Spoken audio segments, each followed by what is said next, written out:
Image models ఎందుకు వాడతామంటే వీడియోలో there is a limited amount of things you can say. అంటే ఇప్పుడు మీ క్యారెక్టర్ ఉంది, నాకు ఈ క్యారెక్టర్ కావాలి, ఈ టైప్ షర్ట్ కావాలి, ఈ టైప్ ప్యాంట్స్ ఉండాలి, ఈ లొకేషన్లో ఉండాలి అని చెప్పుకుంటా పోతే వీడియోలో like the prompt will be two long.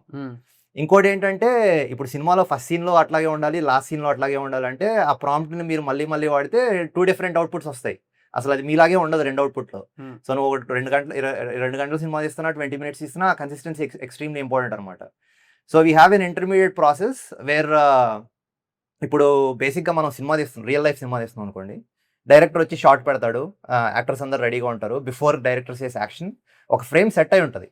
Right. So what if we create that frames with image models, corrections అన్ని ఈ ఫ్రేమ్స్లోనే చేసుకుందాం. ఎందుకంటే text models cheapest, image models are more expensive, video models are even more expensive.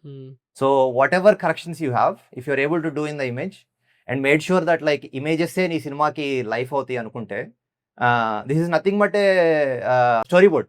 Story board. So it's nothing but story board అనమాట.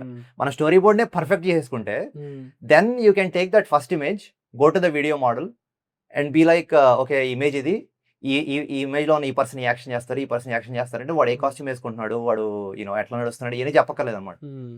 So that's how you use image models.